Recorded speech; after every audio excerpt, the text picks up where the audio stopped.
मौर्य साम्राज्य के संस्थापक चंद्रगुप्त मौर्य इतिहास के उन महान योद्धाओं में से एक थे जिन्होंने भारतीय इतिहास को गौरवमयी। मौर्य का जन्म 340 ईसा पूर्व में पाटलिपुत्र बिहार में माना जाता है। वे एक बहुत गरीब परिवार में पैदा हुए थे जिनके पिता नंदों की सेना के एक अधिकारी थे। चंद्रगुप्त मौर्य के जन्म से पहले ही वे दुनिया छोड़कर चल बसे थे। वही जब चंद्रगुप्त 10 साल के हुए तब उनकी मां मुरा का भी देहांत हो गया। वही इतिहास में ऐसा भी उल्लेखित है कि चंद्रगुप्त मौर्य के पिता नंदा और उनके चाचा नवना दास दोनों सौतेले भाई थे जो आपस में एक दूसरे को फूटी आंखों भी नहीं सुहाते थे और नवना दास उनके पिता को हमेशा जान से मारने की फिराक में रहते थे। आपको बता दें कि राजा नंदा के चंद्रगुप्त मौर्य को मिलाकर करीब 100 पुत्र थे। आपसी रंजिश के चलते उनके चाचा नवना दास ने महान शासक चंद्रगुप्त मौर्य के सभी भाइयों को मौत के घाट उतार दिया था। हालांकि चंद्रगुप्त किसी तरह बच गए और मगध साम्राज्य में जाकर रहने लगे थे।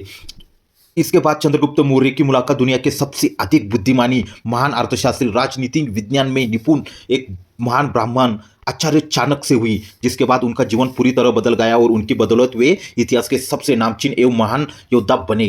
तीव्र बुद्धि के चंद्रगुप्त बचपन से ही प्रतिभावान, निडर और साहसी बालक थे। चाणक्य ने उनके गुणों को पहली मुलाकात में ही पहचान लिया था। इसके लिए उनको तक्षशिला विश्वविद्यालय में ले गए थे, जहां पर उन्होंने चंद्रगुप्त की प्रतिभा को और अधिक निखारने के लिए पढ़ाना शुरू किया एवं उनके अंदर एक महान और साहसी योद्धा के सभी सामाजिक और राजनीतिक गुणों को विकसित कर उन्हें एक ज्ञानी, बुद्धिमान और समझदार शासक बनाया।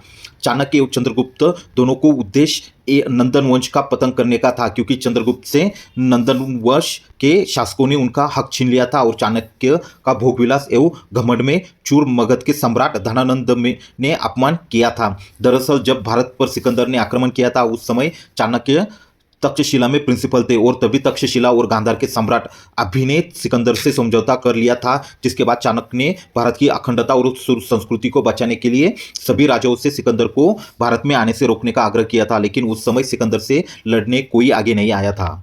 इसके बाद चाणक्य ने सम्राट धनानंद से सिकंदर के प्रभाव को रोकने के लिए मदद मांगी, लेकिन अहंकारी सम्राट धनानंद ने चाणक्य का अपमान कर दिया। इसके बाद आचार्य चाणक्य ने अपने अपमान का बदला लेने के लिए अपने सबसे बलशाली शिष्य सम्राट चंद्रगुप्त को साथ मिलकर नंद साम्राज्य के पतन की शपथ ली थी। वही नंद वंश के पतन के लिए चंद्रगुप्त को जहां चाणक्य जैसे महान बुद्धिजीवी, यशस्वी कूटनीतिज्ञ, दार्शनिक और विद्वान की जरूरत थी, तो वही चाणक्य को चंद्रगुप्त जैसे एक बहादुर, साहसी, पराक्रमी योद्धा एवं सेनापति की जरूरत थी। इसलिए दोनों में नंद वंश का अस्तित्व मिटाने एवं एक सुदृढ़ एवं मजबूत मौर्य साम्राज्य की स्थापना के लिए मिलकर अपनी कुशल नीतियों का इस्तेमाल किया। इसके लिए दोनों ने कुछ अन्य शक्तिशाली शासकों के साथ मिलकर गठबंधन किए और एक विशाल सेना तैयार कर मगध के पाटलिपुत्र में आक्रमण कर नंद वंश के अस्तित्व को मिटाने में विजय हासिल की। इस तरह महान सम्राट चंद्रगुप्त ने चाणक्य के मार्गदर्शन से बेहद कम उम्र में मौर्य साम्राज्य की स्थापना की और चाणक्य को अपने दरबार में मुख्य राजनीतिक सलाहकार एवं प्रधानमंत्री नियुक्त किया। महान दार्शनिक और राजनीतिक चाणक्य के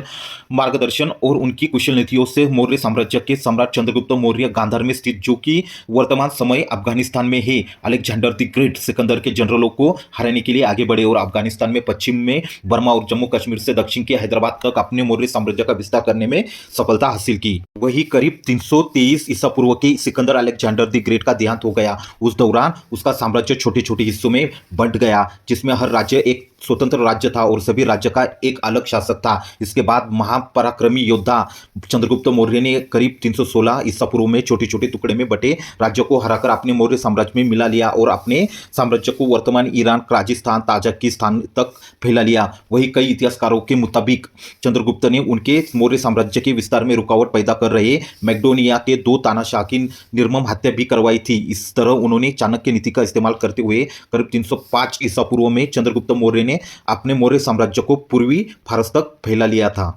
वही यह वक्त था जब पूर्वी एशिया पर सेल्यूसिड एम्पायर के संस्थापक सेल्यूकस निकेटर का राज्य था। निकेटर्स अलेक्जेंडर का सेनापति भी रह चुका था। वही महान योद्धा चंद्रगुप्त मौर्य उस दौरान पूर्वी एशिया का बहुत सारा हिस्सा अपने अधीन कर चुके थे और वे बिना किसी लड़ाई झगड़े के इस क्षेत्र को अपने साम्राज्य में शामिल करना चाहते थे। इसलिए बाद में उन्होंने वहां के राजा से समझौता कर लिया, जिसके बाद पूर्वी एशिया पर भी चंद्रगुप्त मौर्य का सिक्का कायम हो गया। इसके बाद फिर मौर्य साम्राज्य एक विशाल सुदृढ़ साम्राज्य बन चुका था और चंद्रगुप्त की गिनती दुनिया के महान शासकों में होने लगी थी। चंद्रगुप्त का विवाह एवं सिकंदर के सेनापति सेल्यूकस से संधि। इसके बारे में आप जानते हैं। सेल्यूकस निकेटर के संधि के बाद उन्होंने अपनी सुंदर राजकुमारी का विवाह महान योद्धा चंद्रगुप्त के साथ कर दी। वही इसके बदले में सम्राट चंद्रगुप्त मौर्य ने निकेटर को 500 हाथियों की विशाल सेना दी, जिसका इस्तेमाल निकेटर ने 301 ईसा पूर्व में हुई एक लड़ाई जीतने में किया था। इस तरह सम्राट चंद्रगुप्त मौर्य ने अलग अलग टुकड़ों में बटे सभी गणराज्यों को एकजुट कर उत्तरी और पश्चिमी राज्यों पर अपने मौर्य साम्राज्य का विस्तार किया। हालांकि वे कलिंगा, वर्तमान उड़ीसा और तमिल साम्राज्य पर अपना शासन करने में नाकामयाब साबित हुए। हालांकि चंद्रगुप्त मौर्य के पोते एवं इतिहास के सबसे शक्तिशाली एवं महान योद्धा सम्राट अशोक ने बाद में कलिंग और तमिल साम्राज्य पर विजय हासिल कर इसे भी अपने मौर्य साम्राज्य में मिला दिया था। इस तरह मौर्य साम्राज्य उस समय भारत का सबसे सुदृढ़ और विशाल साम्राज्य बन गया था।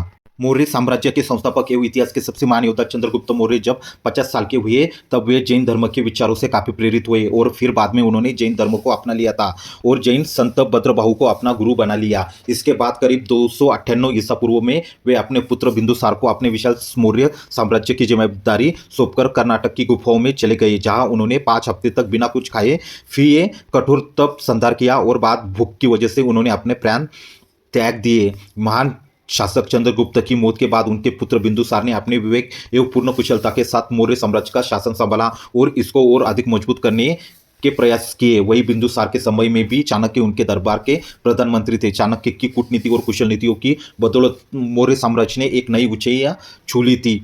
वही इसके बाद चंद्रगुप्त के पोते सम्राट अशोक ने भी अपने अद्भुत साहस और कुशल शासक के माध्यम से मौर्य साम्राज्य का विस्तार दक्षिण भारत में कलिंग और तमिल आदि क्षेत्रों में भी करने में विजय हासिल कर ली थी। इसलिए मौर्य साम्राज्य के दूसरे शासक बिंदुसार को इतिहास में एक महान पिता का पुत्र और महान पुत्र का पिता भी कहा जाता है, क्योंकि वे महान सम्राट चंद्रगुप्त मौर्य के पुत्र और सम्राट अशोक महान के पिता थे। चंद्रगुप्त की वीरता के किस्से आज भी युवाओं के अंदर एक नया जोश भर देते हैं और उनके अंदर आगे बढ़ने का नया जुनून पैदा करते हैं। चंद्रगुप्त के महान जीवन पर बहुत सारी किताबें भी लिखी गई है। उसके साथ की कई टीवी सीरीज भी बनाई जा चुकी है जो दर्शकों द्वारा बेहद पसंद की गई है। आपको बता दें कि दूरदर्शन एवं एक चंद्रगुप्त मौर्य पर टीवी सीरीज प्रसारित की गई थी एवं साल 2011 में इमेजिन टीवी पर चंद्रगुप्त मौर्य टीवी सीरीज को काफ़ी लोकप्रियता मिली। इसके अलावा साल 1977 में चंद्रगुप्त मौर्य के जीवन पर तेलुगु भाषा में चाणक्य चंद्रगुप्त फिल्म भी बनाई चुकी जा गई है।